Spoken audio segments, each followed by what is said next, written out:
Intelligence bureau में जी कैसे job हासिल की जाती है सर? इंटेलिजेंस ब्यूरो के बारे में बता दें। आईबी क्या है जी? आईबी में कैसे भर्ती होते हैं? आईबी में भर्ती होने के लिए हमें कितनी तालीम चाहिए? आईबी में भर्ती होने के लिए क्या चाहिए? किस किस रैंक पे भर्ती होते हैं? इसके रैंक बता दें, इसकी पे बता दें जी। क्या आईबी में भर्ती होकर हम आगे मजीद तालीम जारी रख सकते हैं? इंटेलिजेंस ब्यूरो है क्या सर? ये किस अदारे से ताल्लुक रखता है? क्या ये खुफिया एजेंसी होती है? हम हर तरह से काम कर सकते हैं, हमें हर इख्तियार हासिल होता है? आईबी की पावर कितनी होती है? आईबी के अफसरान किस तरह से काम करते हैं? आपके ऐसे बहुत से सवाल जी, तो आज की मेरी वीडियो आईबी के मुतालिक। इंटेलिजेंस ब्यूरो देखिए एक वफाकी अदारा है, वफाक की तरफ से ये काम करता है। पूरे पाकिस्तान में इनकी डिप्लॉयमेंट हो सकती है। ऑलमोस्ट जो है इनके घरों के नजदीक इनको पोस्टिंग दी जाती है। इंटेलिजेंस ब्यूरो ऑफ पाकिस्तान ये एक ऐसा इदारा है जो इत्तलात फराहम करता है हर तरह से, हर किस्म की। इनकी क्या क्या चीजें होती हैं ये आपको इंडक्शन के बाद ही पता चलेगा। मैंने आपको बताना है कि आप इनके मराहल से किस तरह से गुजर सकते हो और किस तरह से जॉब हासिल कर सकते हो। दूसरी बात यह है कि ये जॉब किन किन रैंक्स पे आप ले सकते हो। तो इस तरह से आपने इस वीडियो को पूरा देखना, स्किप बिल्कुल नहीं करना। तो देखिए सबसे पहले इनकी जो कांस्टेबल रैंक है या जो एएसआई सब इंस्पेक्टर है, जो डायरेक्ट इनकी भर्ती होती है, इन सब में 5 फीट 7 इंच कद है जी मर्दों का और 5 फीट 2 इंच कद है औरतों का। गौर से सुन ले, इसमें 18 से 30 साल तक इनकी एज है जी। 18 से 30 साल की एज के दरमियान आप ये दे सकते हो। 6x6 आपकी नजर होनी चाहिए, ग्लासेस विद आउट ग्लासेस दोनों तरह से। अब ग्लासेस के साथ कितनी चल जाती है ये आप उनके मुतलका डॉक्टर से रुजू कर सकते हैं या ऑनलाइन पता कर सकते हैं। इसी तरह से इनकी जो दौड़ है वो 8 मिनट में 1.6 किलोमीटर और औरतों के लिए, गर्ल्स के लिए 10 मिनट में वही दौड़ उन्होंने लगानी होती है। इसी तरह से आपकी हल्की फुल्की चिन अप्स, पुश अप्स और सिट अप्स वगैरह लगवा के वो फिजिकली आपको देख लेते हैं कि आपकी कोई हड्डी टेढ़ी नहीं, कोई नकारा तो नहीं, आप फिजिकली फिट हो। तो इसमें कोई ऐसी बात नहीं होती। आप बार बार कमेंट्स में पूछते हो सर वो तो ये होता है, वो तो चिन अप नहीं लगाते, वो तो फलां नहीं करते। तो पुत्र आपको ये सारा कुछ देखना होता है, डॉक्टर्स ने चेक करना होता है कि आप फिजिकली फिट हो। 6 से 8 माह तक इनकी ट्रेनिंग होती है जी। इनकी ट्रेनिंग के बाद बाकायदा फिर इनकी पोस्टिंग दी जाती है। पूरे पाकिस्तान में कहीं भी डिप्लॉयमेंट हो सकती है, लेकिन आपके घरों के नजदीक कोशिश की जाती है आपको डिप्लॉयमेंट दी जाए, आपको पोस्टिंग दी जाए। अप्रॉक्सीमेटली 5 से 7 साल के दरमियान अगले रैंक में प्रमोशन हो जाती है, तरक्की हो जाती है। वो सीटों की अवेलेबिलिटी पे होता है और आपका सर्विस रिकॉर्ड जो होता है उसके मुताबिक होता है जी। मैट्रिक सेकंड डिवीजन चाहिए जी इनके कांस्टेबलान की भर्ती के लिए। इनके कांस्टेबलान की भर्ती के लिए इनका स्केल जो है वो ग्रेड 7 होता है जी। 7वें स्केल में इनकी इंडक्शन होती है, उसी हिसाब से इनकी पे होती है। अप्रॉक्सीमेटली जो इनकी पे है वो 28 से 30 हजार के दरमियान होती है जी। यूनिफॉर्म जॉब है, गौर से सुन ले। आप फिर पूछते हो ये सवाल इस तरह के, तो ये जो सर्विस के हिसाब से होती है आपकी पे ऊपर नीचे हो सकती है। मैं अप्रॉक्सीमेटली आपको बता रहा हूं। इसी तरह से इनके जो कासद, नायब कासद और इसी तरह से ऑफिस बॉय, रनर बॉय, इनके कुक और इस तरह के जो माली शाली इनके जो दर्जा 4 के जिनको मुलाजिम कहते हैं, इनकी ग्रेड 4 में होती है जी पे से और सारा कुछ। और उसी तरह से उनकी ड्यूटीज होती है, ये दफ्तरों में काम करते हैं। छोटा अमला होता है, इनको डाक शाक लेके जाना, फाइलें पकड़ाना, इधर उधर ये सारे काम करते हैं। उसके साथ जो कुक होते हैं वो आपके खाने शाने के काम करते हैं। इसी तरह से आपके जो स्वीपर होते हैं वो सफाई का काम करते हैं। ये सारे के सारे भी इंडक्शन होती है इनकी ऑलमोस्ट जो उनकी एजुकेशन है वो प्राइमरी चल जाती है, कुछ में मिडल है। इनके ड्राइवर्स हजरात और इस तरह के कुक जो है वो मिडल है और मुतलका फील्ड में एक्सपीरियंस भी होता है इनका। इसी तरह के से जो इनके हेड कांस्टेबलान है जी, उनका ग्रेड 8 से 9 तक के दरमियान होता है जी। प्रमोशन जो वो सीनियर हो जाते हैं उसी हिसाब से इनकी जो पे है अप्रोक्सीमेटली 40 से 45-42 हजार के करीब होती है। इनके एएसआई का, असिस्टेंट सब इंस्पेक्टर का ग्रेड जो 11 होता है जी, 40 से 50 हजार, 55 हजार के दरमियान में इनकी पे कहीं एडजस्ट होती है। इसी तरह से इनके जो सब इंस्पेक्टर हैं ग्रेड 14 में है जी, पुलिस की तरह ही 14वें स्केल में है। इनकी तनख्वाह भी कहीं पे 55-60 हजार के दरमियान में एडजस्ट होती है। यूनिफॉर्म जॉब है, उसी तरह से रैंक इनको मिलते हैं, पिप्स लगे होते हैं।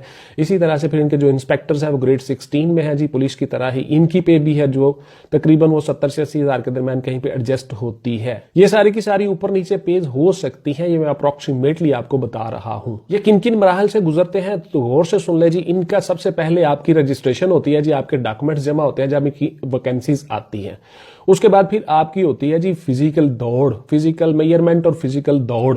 ये सारा का सारा आपको चेक कर लिया जाता है, फिजिकली आपको फिट हो। उसके बाद फिर अगले मरहले में आप आ जाते हो। दौड़ के बाद जी आपका होता है तहरीरी इम्तहान, रिटन टेस्ट। रिटन टेस्ट भी आप क्वालिफाई कर लेते हो, उसके बाद फिर आप अगले मरहले में दाखिल हो जाते हो, वहां पे जाके आपका होता है इंटरव्यू। इंटरव्यू जब आपका हो जाता है, इंटरव्यू में भी आप कामयाब हो गए तो आफ्टर दैट आपका एक मेडिकल करवाता है महकमा दोबारा से, जिसमें आपकी पे शुरू होनी होती है।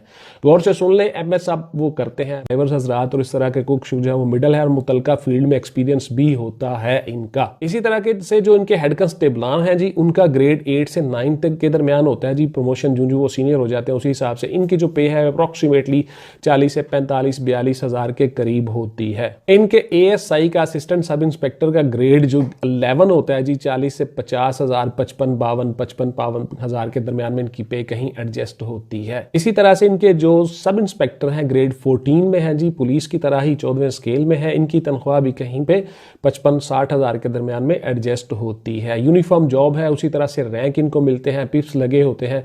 इसी तरह से फिर इनके जो इंस्पेक्टर्स हैं वो ग्रेड 16 में है जी, पुलिस की तरह ही। इनकी पे भी है जो तकरीबन वो 70 से 80 हजार के दरमियान कहीं पे एडजस्ट होती है। ये सारी की सारी ऊपर नीचे पेज हो सकती है, ये मैं अप्रोक्सीमेटली आपको बता रहा हूं। ये किन किन मराहल से गुजरते हैं तो गौर से सुन ले जी। इनका सबसे पहले आपकी रजिस्ट्रेशन होती है जी, आपके डॉक्यूमेंट्स जमा होते हैं जब इनकी वैकेंसीज आती हैं।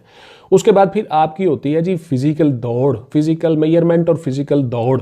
ये सारा का सारा आपको चेक कर लिया जाता है, फिजिकली आपको फिट हो, उसके बाद फिर अगले मरहले में आप आ जाते हो। दौड़ के बाद जी आपका होता है तहरीरी इम्तहान, रिटन टेस्ट। रिटन टेस्ट भी आप क्वालिफाई कर लेते हो, उसके बाद फिर आप अगले मरहले में दाखिल हो जाते हो, वहां पे जाके आपका होता है इंटरव्यू। इंटरव्यू जब आपका हो जाता है, इंटरव्यू में भी आप कामयाब हो गए तो आफ्टर दैट आपका एक मेडिकल करवाता है महकमा दोबारा से, जिसमें आपकी पे शुरू होनी होती है।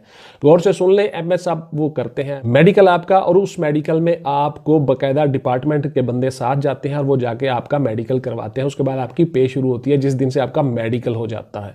उसके बाद आप ट्रेनिंग पे चले जाते हो, ट्रेनिंग के बाद आप आके आपकी पोस्टिंग हो जाती है मुख्तलिफ जगहों पे। इस तरह से आपकी जो है वो ड्यूटी शुरू हो जाती है। अब आते हैं आपके सवालों की तरफ। आप में से बहुत से बच्चे पूछते हैं कि सर हम क्या आईबी में एडमिशन लेके आईबी में हम मजीद आगे तालीम जारी रख सकते हैं? तो बेटा देखिए, आईबी जो है इंटेलिजेंस ब्यूरो ऑफ पाकिस्तान, ये एक महकमा है, एक इदारा है। ये कोई एडमिशन नहीं आप इसमें लेते हो, ये कोई कॉलेज स्कूल नहीं है।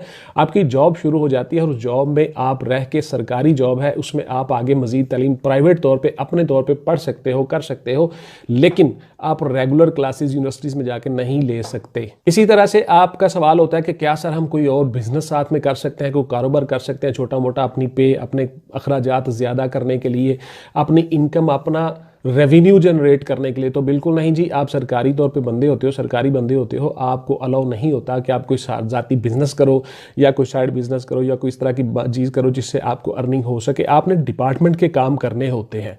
डिपार्टमेंट में जो आपकी ड्यूटियाँ लगाई होती हैं, जो जॉब डिस्क्रिप्शन है आपकी, उसके मुताबिक आपने काम करना होता है। उसके बाद आपके वैसे बहुत से बच्चों ने पूछा कि सर ये क्या ये यूनिफॉर्म जॉब है? जी बिल्कुल, ये यूनिफॉर्म जॉब है जी। आप यूनिफॉर्म पहनते हो, उसके साथ साथ कुछ लोगों की यूनिफॉर्म के बगैर भी ड्यूटीज़ लगती हैं, आप वो भी करते हो। उसके साथ साथ आप यूनिफॉर्म में भी जॉब करते हो, बाकायदा यूनिफॉर्म जॉब है जी।